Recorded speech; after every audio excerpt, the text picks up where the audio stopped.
പുതിയൊരു വീഡിയോയിലേക്ക് എല്ലാവർക്കും സ്വാഗതം. വളരെ പെട്ടെന്ന് നമുക്ക് തയ്യാറാക്കിയെടുക്കാൻ പറ്റിയ നല്ലൊരു സ്നാക്സ് ആണ് ഇന്ന് നമ്മൾ തയ്യാറാക്കുവാനായിട്ട് പോകുന്നത്. അതിനായിട്ട് നമ്മളിപ്പോൾ എടുത്തിരിക്കുന്നത് ഒരല്പം തേങ്ങയാണ്. വെള്ള അവിലാണ് നമ്മൾ എടുത്തിരിക്കുന്നത്. സേമിയ കട്ട് ചെയ്തെടുത്തത്. ഇനി ഇത് തയ്യാറാക്കുവാനായിട്ട് അടുപ്പത്തൊരു പാൻ വെച്ച് കൊടുത്തതിന് ശേഷം ഇതിലേക്ക് നമുക്ക് ഒരല്പം ജീരകം ഇട്ട് കൊടുക്കാം. ഇതിലേക്ക് നമുക്ക് ഒരു ഏലക്കയുടെ കുരു മാത്രം ഇട്ട് കൊടുക്കാം. അതിൻ്റെ തൊലി വേണ്ട. വളരെ പെട്ടെന്ന് തന്നെ നമുക്ക് തയ്യാറാക്കിയെടുക്കാൻ പറ്റിയ നല്ല സിമ്പിളായ നല്ലൊരു സ്നാക്സ് ആണ്. 4 മണി ചായക്കൊപ്പം കഴിക്കാൻ പറ്റിയതാണ്.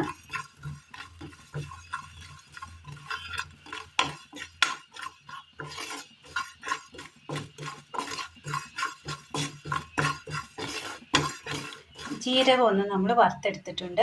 ഇനി ഇതൊന്ന് പൊടിച്ചെടുത്തുകൊണ്ട് വരാം. അടുപ്പത്ത് ഒരു ചീനച്ചട്ടി വെച്ച് കൊടുത്തിട്ടുണ്ട്. ഇതിലേക്ക് നമുക്ക് ഒരല്പം എണ്ണ ഒഴിച്ച് കൊടുക്കാം. എണ്ണയൊന്ന് ചൂടായി വരുന്ന നേരം നമുക്ക് ഇതിനകത്തേക്ക് സേമിയ കട്ട് ചെയ്തത് ഇട്ടിട്ട് ഒന്ന് വറുത്തെടുക്കാം.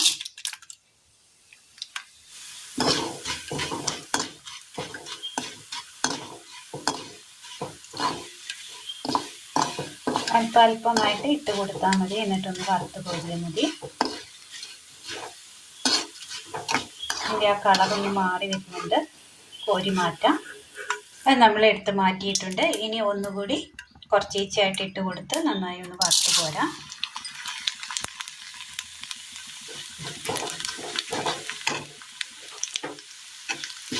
ചെറു തീയിൽ വേണം നമ്മളിത് ചെയ്തെടുക്കാനായിട്ട്, അല്ലെങ്കിൽ പെട്ടെന്ന് കരിഞ്ഞു പോകും. കോരി മാറ്റാം.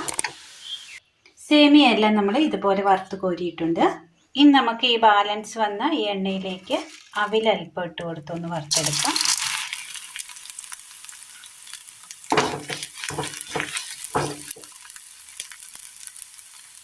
അവിൽ നമ്മൾ വറുത്തിട്ട പാനാണ്.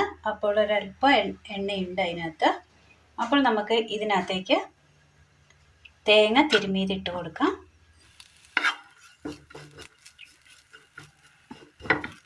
തേങ്ങയൊന്ന് നമുക്ക് റോസ്റ്റ് ചെയ്തെടുക്കണം. ഒന്ന് വാട്ടിയെടുക്കാം. അതിൻ്റെ ആ വെള്ളമയം ഒന്ന് മാറ്റിയെടുക്കണം. അവൽ നമ്മൾ വറുത്ത് കോരിയിട്ടുണ്ട്. ആ തേങ്ങയിൽ നിന്ന് ആ വെള്ളമൊക്കെ ഒന്ന് വറ്റിയിട്ടുണ്ട്. ഒന്ന് ഡ്രൈ ആയി കിട്ടുന്നുണ്ട്. ഈ സമയം നമുക്ക് ഇതിനകത്തേക്ക് നമ്മൾ പൊടിച്ചെടുത്ത ജീരകവും ഏലക്കയുടെയും പൊടി നമുക്ക് ഇതിനകത്തേക്ക് ഇട്ട് കൊടുക്കാം.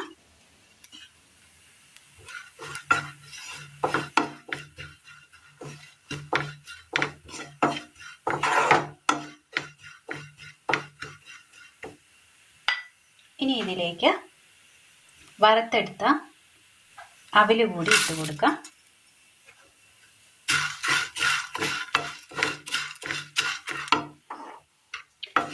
ചെറു തീയിൽ വെച്ചതിന് ശേഷം നമുക്കിതിലേക്ക് വെല്ലം ചീകിയത് ഇട്ട് കൊടുക്കാം. മധുരത്തിന് ആവശ്യമായ വെല്ലം വേണം ഇട്ട് കൊടുക്കുവാനായിട്ട്.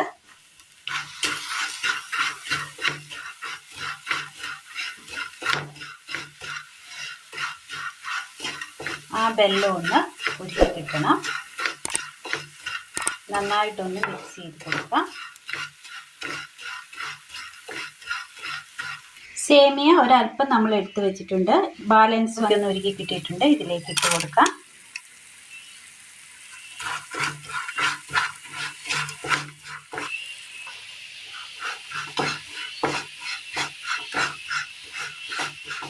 നന്നായി മധുരമൊക്കെ ഒന്ന് പിടിച്ച്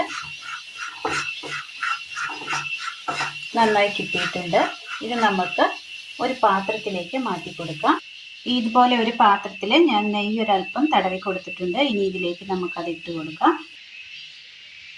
ഇതുപോലെ ഞാൻ ഒന്ന് അമർത്തി കൊടുത്തിട്ടുണ്ട്.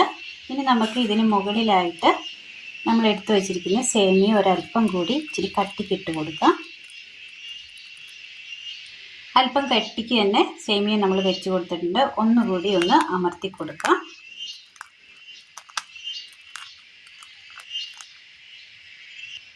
നന്നായി ഒന്ന് അമർത്തി പ്രസ് ചെയ്ത് നമ്മൾ ഒന്ന് തയ്യാറാക്കി എടുത്തിട്ടുണ്ട്.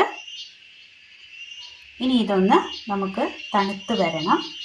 ഇപ്പം നമ്മൾ ചൂടോട് കൂടിയാണ് ആ അവിലിൻ്റെയൊക്കെ മിക്സിങ് താഴെ പാത്രത്തിൽ ഇട്ട് കൊടുത്തിരിക്കുന്നത്. ഇനി അതൊക്കെ ഒന്ന് നന്നായി ഒന്ന് തണുത്ത് കിട്ടണം.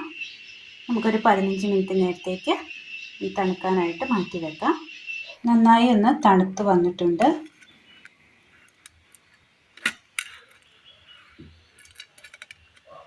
പാത്രത്തിലേക്ക് മാറ്റാം. ഇതുപോലെ നമുക്ക് കിട്ടിയിട്ടുണ്ട്. ടേസ്റ്റിൽ നമുക്ക് തയ്യാറാക്കിയെടുക്കാൻ പറ്റിയ അവിൽ സേമിയ ബെഡാണ് ഇന്ന് നമ്മൾ തയ്യാറാക്കിയിരിക്കുന്നത്. ഇങ്ങനെ കഴിക്കാൻ നല്ല ടേസ്റ്റാണ്. ഇത് നമുക്ക് ഇഷ്ടാനുസരണം കട്ട് ചെയ്തെടുക്കാവുന്നതാണ്. അല്പ സേമിയയും കുറച്ച് അവിലും ഉണ്ടെങ്കിൽ നമുക്ക് പെട്ടെന്ന് തയ്യാറാക്കിയെടുക്കാൻ പറ്റിയ നല്ലൊരു സ്വീറ്റ് സ്നാക്സ് ആണ് ഇന്ന് നമ്മൾ തയ്യാറാക്കിയിരിക്കുന്നത്. അവിൽ സേമിയ ബെഡാണ് ഇന്ന് നമ്മൾ തയ്യാറാക്കിയിരിക്കുന്നത്. എല്ലാവർക്കും ഒന്ന് ചെയ്ത് നോക്കാവുന്നതാണ്. വെരി സിമ്പിളാണ്. അപ്പോൾ എല്ലാവരും ഒന്ന് ചെയ്ത് നോക്കുക. വീഡിയോയെക്കുറിച്ചുള്ള അഭിപ്രായങ്ങൾ കമൻറ്റ് ബോക്സിൽ അറിയിക്കുവാൻ മറക്കരുത്. അപ്പോൾ ഇന്നത്തെ വീഡിയോ എല്ലാവർക്കും ഇഷ്ടമായി എന്ന് വിചാരിക്കുന്നു. വീഡിയോ ഇഷ്ടമായാൽ ഒന്ന് ലൈക്ക് ചെയ്യാനും ഷെയർ ചെയ്യാനും സബ്സ്ക്രൈബ് ചെയ്യാനും മറക്കരുത്. താങ്ക്